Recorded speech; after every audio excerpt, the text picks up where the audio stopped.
evening. We thank you for welcoming us in. Tonight's topic is really one that I think does not get discussed enough, but so many families are going through it. Absolutely. You get married and you're having fun, sex and intimacy, y'all getting it on, having a good time, no roadblocks. But then you maybe go and you add one little bunny into the equation and we got to recalibrate.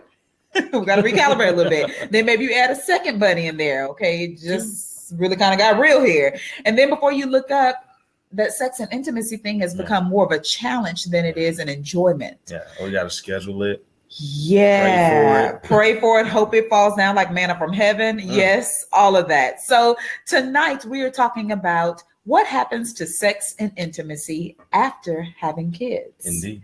And tonight we have the expert, the doctor here with us tonight, Dr. Kanisha Hall, who is also the author of Sex After. And I'm so glad she's able to join us tonight because this is something that impacts all communities. But when it comes to our community, we like to hear from someone who actually may have experienced it within our community. So Kanisha, thank you and welcome to Sitting with the Suttons tonight. Thank you for being here tonight. Talk to us a little bit about why is this so important to talk about?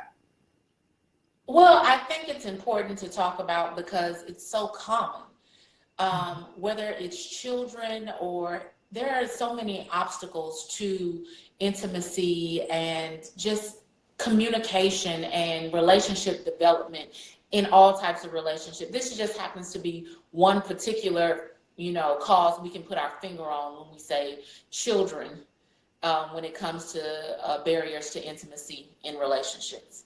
Right. What do the statistics say about this? Families who struggle with it versus those who don't?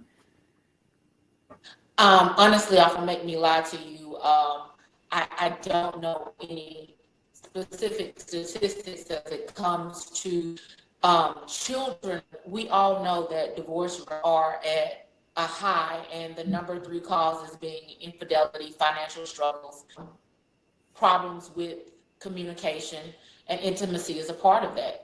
Yeah, absolutely. I can see that definitely being, I'm sure we don't want to necessarily say it's because of the children that, divorces are happening because we never believe that. But we know that raising kids and the things that stand in the way of barriers can also contribute to that. So, yes, I absolutely agree. This is something that's really important to talk about. And I question if there's even any statistics out there because it's so common. It's like everybody dealing with it, Fact, right? Absolutely. Absolutely. So talk to us about what's the difference between sex and intimacy. We tend to clump the two together.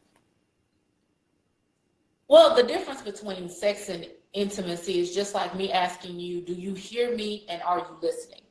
If you hear me, that just means that your ears received a sound vibration that came from my mouth, went past your ears, does not mean you actually ready to respond. That's sex. Sex is the actual communication. But when you're talking about intimacy, that's the connection. That's good. And the best way that I explain this when I'm talking to my couples, say you're in your car, you may hear music. It may even be one of your favorite songs, and you'll start to hear the lyrics in the music. And maybe your body begins to respond. At that point, when you hear the music, you hear your favorite song, that's sex, may even be good sex. But when your body starts to respond and listening to the lyrics and it takes you to another time at another place, you have made a connection. That's intimacy. So that's the difference.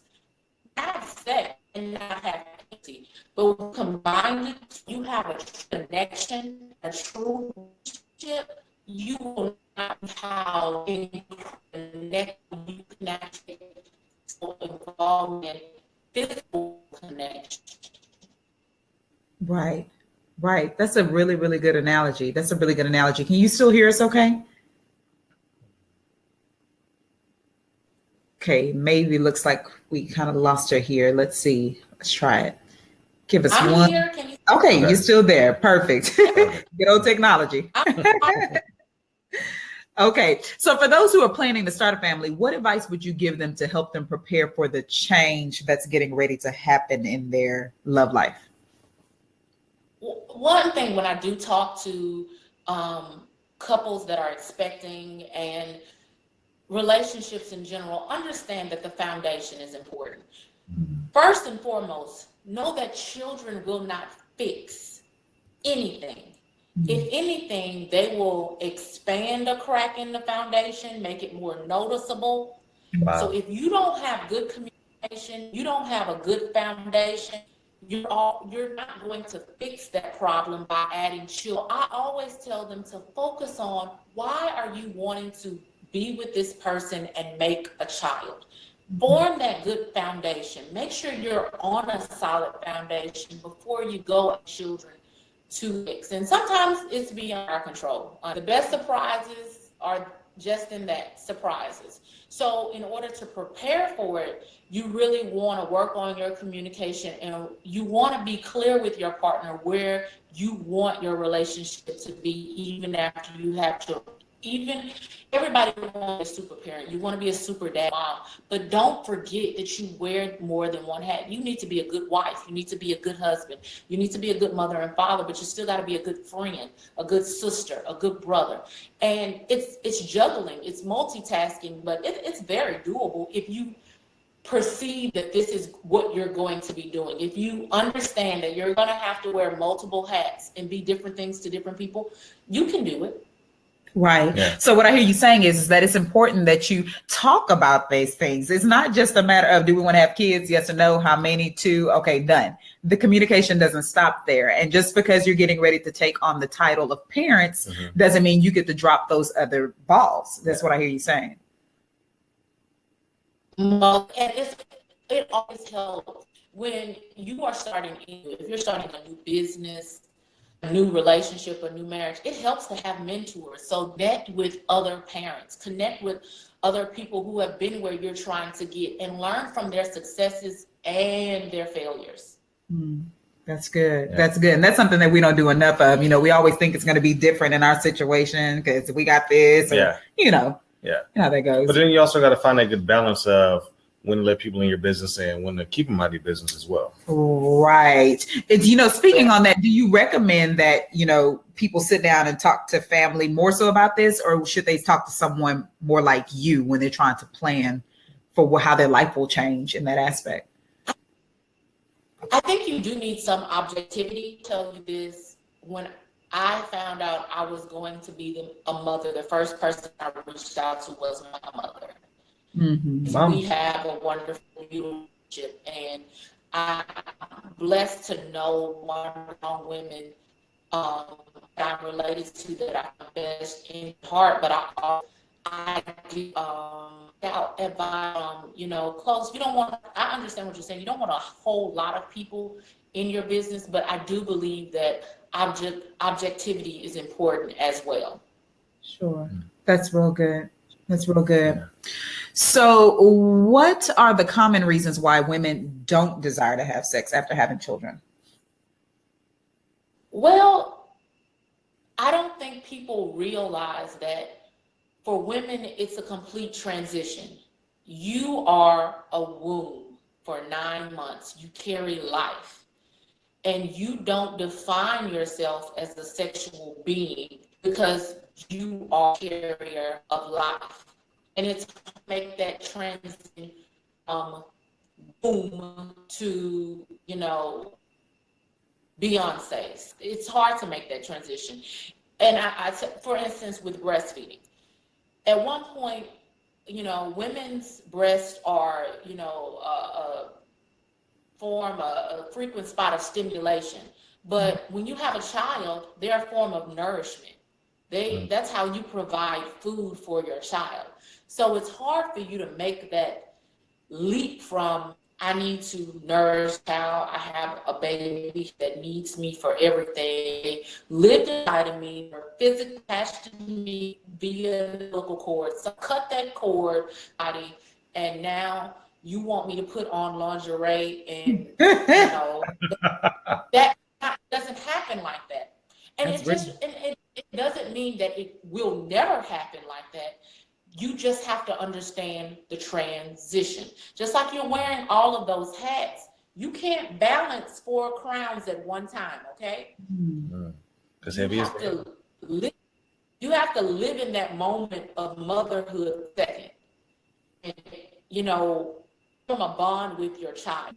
You can't stay forever. You still have to make the transition to, you know, your wifely duties and being in a relationship with this person that you made a child with.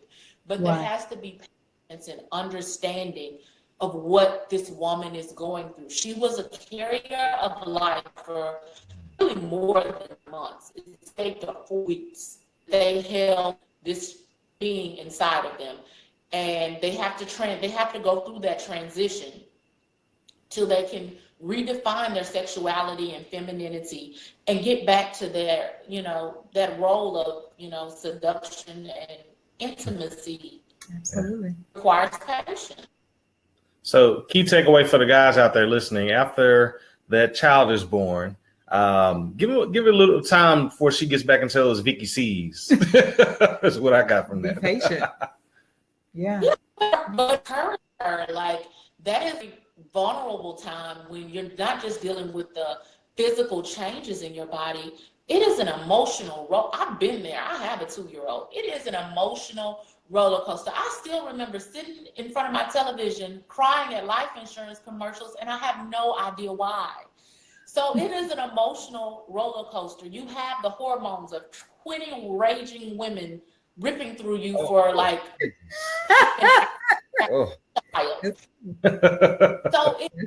but encourage her. Tell her she's beautiful. Tell her she's doing a good job, even though she may be fumbling through new motherhood.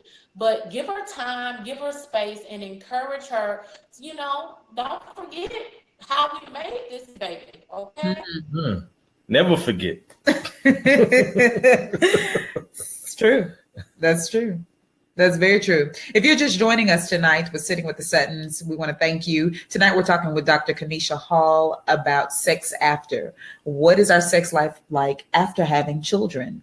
You know, is it existent? Is it non-existent? Let me know what it's going to be so I can prepare. And that's what we're talking about tonight, you know, how to prepare for that change and helping the woman to understand her body, helping her husband to understand what's also taking place, and then them both getting back on the same page together when they're ready to get back into that place of intimacy and sex. That sweet place. That sweet place. So if you have a question tonight for Dr. Kanisha, we encourage you to type your questions within the live broadcast. We will certainly make sure that those are answered. Tonight is your night to get all the questions out because, you know, none of us are experts except for Dr. Kanisha on this one. Indeed. So our next question here. How do you get women to go from having sex as a chore to seeing it as a treat? Trick or treat. Okay. This question is kind of hard for me to answer, but it's not a simple answer because we have to go back through generations of desexing women. It's not until recent that women were even allowed to feel comfortable owning their sexuality because a sexually empowered woman was viewed as promiscuous, negative, whereas the opposite is for men. And that's why people have this very, very, very wrong understanding where they feel like men have higher libidos than women. It's a falsehood. There is a genetic study, biomedical study that supports theory. We do not have inferior libidos to men. Just that we have not raised conditioned to feel safe, embrace sexuality as human beings. We were designed by God to human touch and connection. This has been proven in multiple medical studies, sociological healing in touch. So that's the first thing. So when women view sex as a chore, I need to go back and find out where that miseducation took place. Because sex is very, very simple. It is your birthright to be pleased. Whoa. It is your birthright.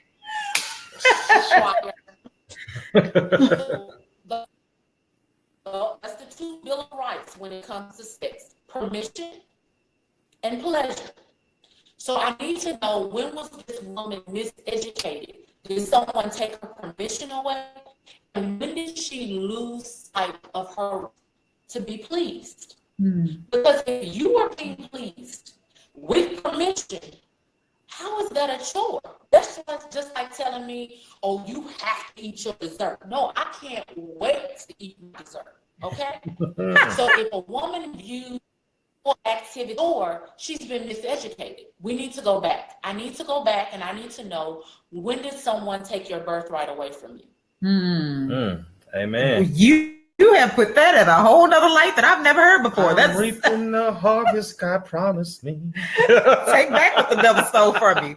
That's real. I like the perspective that you put that on. And it's very liberating, because you're right. For so long we've been told, a certain, even when we're growing up as little girls, no, keep your legs closed. You don't give into that feeling, and some of us have taken that into full adulthood. We still think that way as women, grown women, that, I'm supposed to be this way. And, and we saw our parents too, mom, oh Lord, your daddy wanted it again.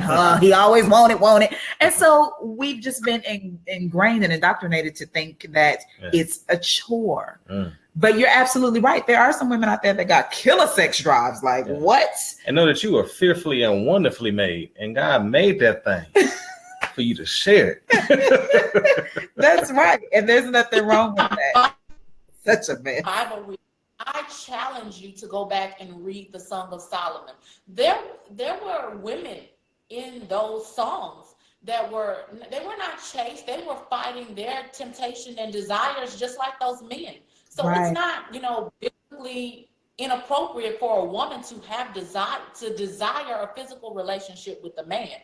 And anything that happens in the marriage bed, I do believe the Bible says shall not be defiled. So there is no excuse. There is no excuse. Yeah. What verse was that? What verse was that?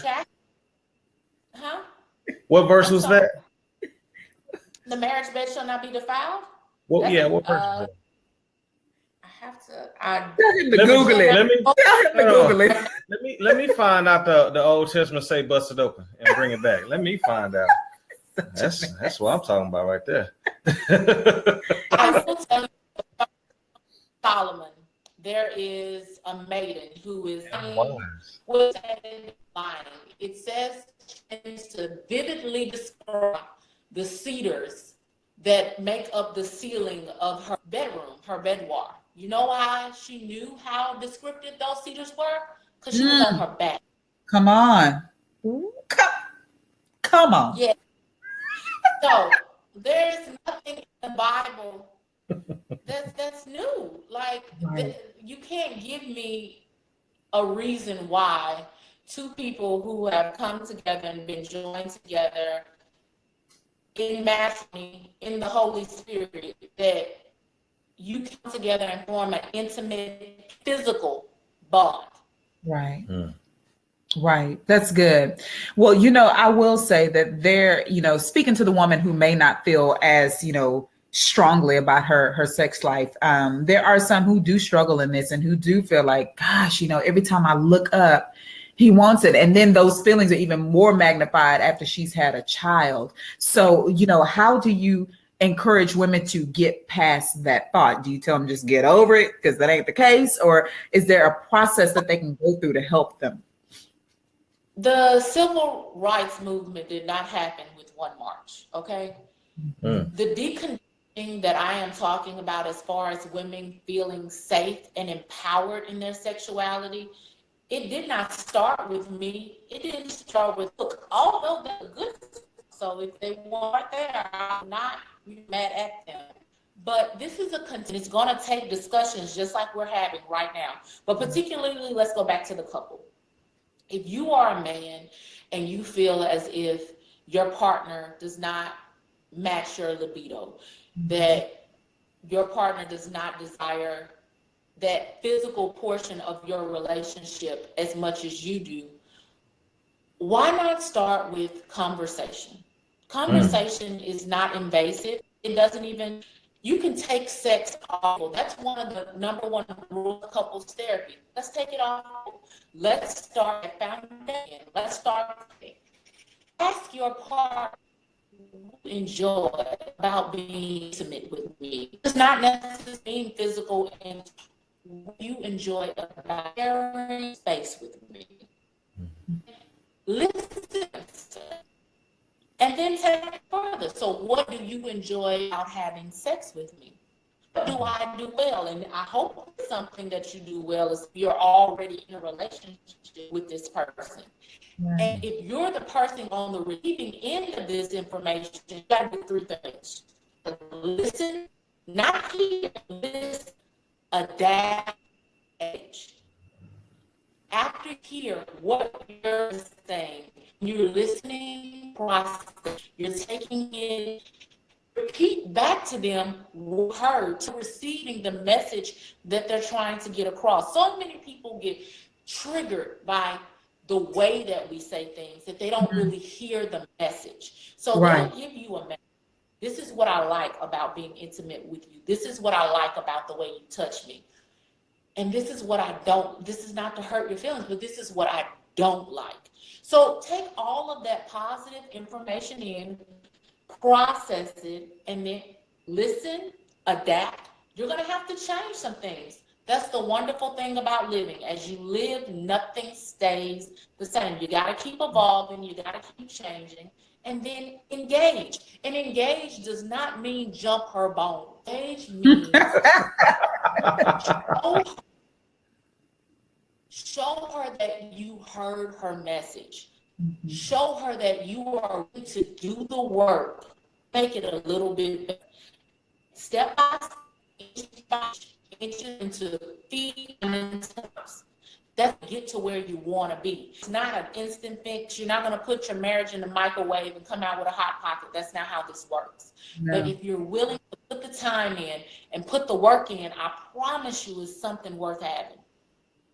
Good. Amen. Man, that's good. If you're just joining us tonight, we're sitting with the Suttons. We're talking to Dr. Kanisha Hall, the author of Sex After. And tonight's conversation is really important because we're talking about what happens with sex and intimacy after you have these children. You know, it's not something that if you try to avoid it, it will eventually creep out, you know, whether it comes through adultery, whatever it is, it eventually comes out. So Dr. Kanisha just made a very good point. We need to sit down and we need to have a conversation. We need to have the conversation, you know, before we have the child. We need to have the conversation after we've had the child. We need to continue to communicate about our desires and our needs when it comes to intimacy. And there is nothing wrong with telling your spouse, hey, I love it when you do this, but you can let go of all of that other stuff. There's nothing wrong with that. You should be able to say that safely in the confines of your relationship. Absolutely. And I like what Brandy Jefferson said. She said, if you don't, then the man will give bad service all day and expect a tip at night. So that's not what you want to be having in your situation. No, not at all. Go ahead, Dr. Kanisha. But you can leave the money on the dresser. I mean, I really want to touch on expectations. I mean, I don't think that, you know, people come into these relationships with unrealistic expectations. I think people enter into relationships because they want companionship. They may want children. They want that sense of family. And some people come into a relationship because they want that endless supply of intercourse. These, to me, are not unrealistic expectations. I think what is unrealistic with some people that are involved in relationships is the amount of work you have to put in to get these expectations out.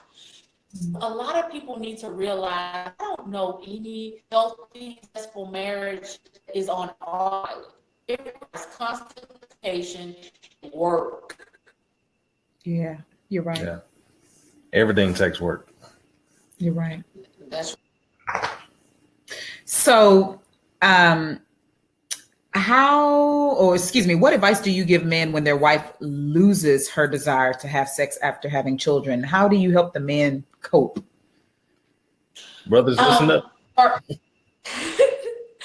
First and foremost, it's so hard for us. I think someone made a comment earlier that women are like crock pots and men are like microwaves. Mm-hmm. But patience is key. You have to be patient with this person. There has to be, I would hope that there is some foundation of admiration and love involved for you to get to this point where you've created a child with this person. So you got to be patient, and you have to realize that even small progress is better than no progress. Maybe, you're not as hot and heavy as you were before the child, but start with something little. Start with, massages, foot rubs. Be patient and willing, like I said, to work. Yeah. And I mean, you're going to have to love this woman, because this is not and you're not the same man before the child. You're not just husband anymore, you're husband and dad. Just like she's not just wife anymore, she's wife and mother. That's and good. I know this might not sound PC or correct, but it's not all about the child. I'm sorry, it's not. What makes great parents are great individuals, and you cannot lose all of your individualism in marriage nor in parenthood. You need to remember who you were before child and even before the marriage. Great individuals make good spouses. Great individuals make good parents. And you need to be the best you that you can be. You need to be healthy. You need to be mentally sound. You need to be spiritually sound. You need to pour back into yourself, and you need to encourage your partner to do the same. Make sure your walk with God is good. Make sure you got spirituality in check. Make sure you're in good. Make sure we're not coming to prove. These are things to do for you. But you also need to your partner is doing, because individuals, I feel, is what makes great spouses and great parents. That's so true. That is absolutely right. It starts with you all as individuals first, before you even got married. Yeah. Because if you're a couple, how can you pour into someone else? Yeah, absolutely. And let me tell you something, Dr. Kanisha, we got a house full of experts over here. These women over here are going at it. They letting us know, look, this is the way you need to do it. If you want it, then you want it right. We got the Pillow Club over here. We got LaQuisha Landry talking about you got to bite that thing. Life with Children. They telling us what to do. And you might have to get creative. You might have to get creative. That's part of the work. Like, sometimes it takes work to plan some of these sexual excursions, but I do believe that's why houses are now designed with attached garages. Sometimes you got to take it to the back of the Chevy, and it's okay. Okay. Get a Cadillac. Get a Cadillac. It's okay. LaQuisha said, we hot over here. Better crack the garage and turn the air conditioner on. That's real.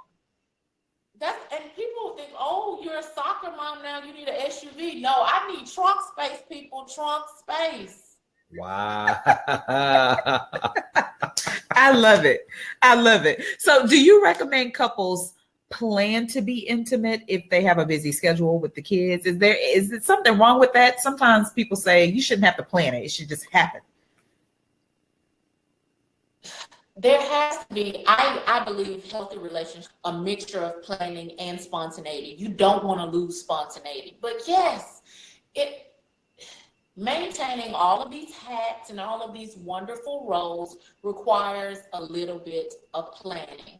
Like, you can't follow the seat of your pants for everything in life. That really does add excitement. Yes, some things have to go on the calendar. You might not, put X on the calendar. Maybe you have want to use to put on your shared Google Calendar, definitely. But I think as long as you're prioritizing to make the time, no matter how you schedule it, or even if you set aside time to be spontaneous, not knowing exactly how you're going to do it, but you time to it, that's what's It's good. So let's touch on the importance of spontaneity. This one right here. I think. So how do you keep things, spicy in the bedroom? I hope everybody cheering in the bed by now, but give us a few tips that maybe we haven't. Again, we're back to two simple things: permission and pleasure. It's just that simple. People get into their heads, and sometimes we overthink things. And to create a space where people feel safe to be vulnerable. I talk to so many couples who, and not always the woman, sometimes even the man, they're afraid to ask their partner to try something. Like, you share a bed and you what's that they tell what am I to think? Oh, I'm a freak. This is where you need to feel comfortable with whoever would share innermost desires. So that is I'm not doing. Hope that you really try it. If you don't know how to put it in words, simple you go. I mean, you have to be willing to communicate. Even desired outcome, even if he or she tells you, I'm not doing that. You need to feel safe in your relationship. These aren't deal breakers. You should be able to communicate and be able to tell your partner what you'd like to try, what you'd like to do without judgment. It doesn't mean that someone's necessarily a freak or strange. I mean, they're just adventurous. They want to try something. So keep an open mind and be supportive and make sure that you're in a safe environment and you feel safe. That's good. Safety is key. That's good. That's really good. Kanisha, we were having just a little trouble hearing you a little while ago. I'm not sure if there's something on your end, but we can hear you better now. So what I hear you saying here is that it's important for us to create this safe environment. You know, no one should feel bad about asking the other one to try something, even if you get a hell no, I ain't doing that. At least you try. At least you try. That's good. And hopefully you get a laugh out. People don't understand that laughter is really good medicine. Sometimes I even approach my partner with, let's try this, because I know the answer is going to be no, but you want to get a laugh out of it. Don't take life all seriously. You need to have fun. If you can't laugh with your loved one, we have to reevaluate life. Because life is already hard enough as is, so you got to be able to have some fun somewhere. Don't take it so seriously. Don't take it so seriously. That's good. So, you know, how often should a married couple have sex? What would you say? That's up to, that is between man and wife. Okay. Even as a couples counselor, I tell my couples up front, I do not get involved in domestic disputes. That is between the wife and the husband. I do know that you should not want to disappoint and repeatedly deny your partner. You're in this thing together. You have decided to be in a relationship together. So it's going to be a thing. You got to come to some form of agreement. Either we're going to do it or we are not. But I do not get all disputes. And I think statistically, with time being married in 10 years was anywhere from 2 times a week to weekly, and beyond 10 years, I'm sorry to say, it got to 2 and 3 times a month. I do believe statistically. I don't know either. I don't like to be a C student, AB, so I always shoot for higher than average. And I have to be with a partner. So that's how I explain it. The men love when I say that. Like, you don't want to be a C student. You don't want to be average. You don't want to be with the statistics. You want to be honor roll. You want to be honor roll. Gifted and talented. Yes. You summa cum laude. You're like, we graduated with honors over here. Absolutely. No. Go for the doctorate degree while you at it. Oh, Lord have mercy. You better believe it. Yes. You're your thesis every night. Thank you so much. I mean, you are keeping it so real, and apparently everybody agrees with this realness. That's exactly what it should be. But, if you're in this place right now, some of us are in this place, it's a dry and barren land right now. We know we need to have some conversations. We know that we need to get back on our game. Brandys Statement here. I heard a man shouldn't go any longer than 3 days or the door is open to temptation. I mean, when that and then have that food on the reservation, you got to go out into the wild and find that buffalo. I mean, I'm just saying. I'm gonna tell you something. I think everybody's threshold is different, especially depending on what's going on in life. It could be for a medical reason. It could be all kinds of stuff that's going on. And hopefully your spouse would be understanding enough to say, you know what, let me be mature about the situation. Now, if she or he is just withholding to be, ugly, then you got some other things to work out. Into the needy, huh? but I mean, I think all of that goes back to communication, because if you two are truly on a good foundation and in sync, your partner is not going through anything without you. If you're sick and you're not feeling well, sex is it shouldn't be on their mind either, because they're concerned about you and your health and wanting to get you better. That's why it's important to have that intimacy and that connection, because even if you're going through something that is presenting a barrier to sex, your partner is going through that with you, so they understand that barrier and you can cross over that hurdle together. Let's get you well. Let's get you, like I said, you need to be the best that you can be. Let's get you healthy. Let's get you in a good mental space. We need to get it on. That's good. That's good. Yeah.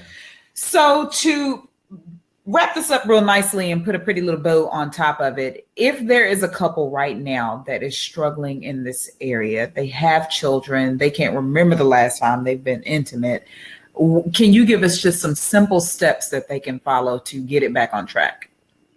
I have this wonderful exercise that I use for couples. I call it anti-tools.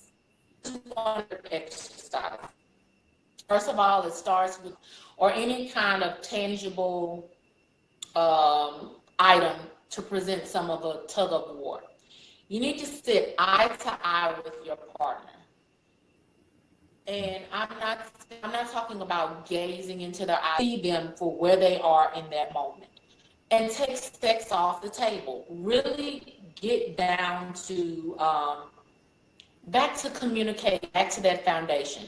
And the way that this exercise is played, you ask your partner a question, but before they answer, you try to guess what you believe their answer would be. Has absolutely nothing to do with sex. You can ask them, how did your day go at work? And this is a common question me and my partner asked each other when we return home. And I will try what his answer will be, because there's a particular person at her. So I'm like, let me guess, so-and-so made you mad before time, and you really, mentally handle him by 12 o'clock. And whether I'm right or wrong, I know I'm going to laugh, but I'm right to pull him a little. I'm wrong, he retreats. The whole object is emotional tugging while you're pulling on the object, you to get closer. Physical, but all your community, connection. So they love my war. So start exercise. I like that. So you were going a little bit in and out there, but for what I got from you, it sounds like you said both should sit down face to face with one another, get intimacy, all that stuff off the brain, or sex off the brain, and start off with a question like, how was your day? And before they answer how their day was, you want us to try to guess how their day was, correct? Mm-hmm. Okay. And then if they are correct, you should get closer. If you're guessing correctly, you get a little closer. If you can get a little distant, and then but you still want to answer the question and tell you whether they're right or wrong. And then it's their turn to ask and guess what your answer would be. And if you've been together long enough and you're truly reconnecting with this person, and it's not necessarily ignoring, you're fixing the problem without tackling them, reacting and communicating. And you communicate, you're in this zone where you like, when was the last time? And then I want you to try to guess what it was. I can't remember. But they stayed there, and now you can go for a long time. You can do this time. You wrote this in, and then they know you were side-eyed with someone. I hope you have admiration and love, and you're having a conversation. And when you're having a conversation, you're strengthening that connection. Right. And who knows? You know, touch that little on your chin. You're starting to reconnect with this person, but that come in until you create that intimate space where she's comfortable, you're laughing, you're giggling. Maybe clothes fall off, that's none of my business, but you have. You still there, Kanisha? Okay, looks like we may have lost the doc here for a second. We'll give her a minute to come back on here. But if you would like to learn more about Dr. Kanisha, she actually is on Facebook at Dr. Kanisha Hall, Kanisha Hall. And her book, Sex After, is also out there for you to also engage in purpose in. So she has been very helpful tonight. I really want to thank her. I'm sorry that we lost her, and maybe we'll get her back here. It looks like we might. Okay, we got you back. Got kicked off. I was like, look, maybe ain't nothing but the devil. Just so you trying to bless marriages and make marriage great again. Dr. Kanisha, we're wrapping things up here, but we could let everybody know where they can find you and how they can reach you if they'd actually like to sit down with you.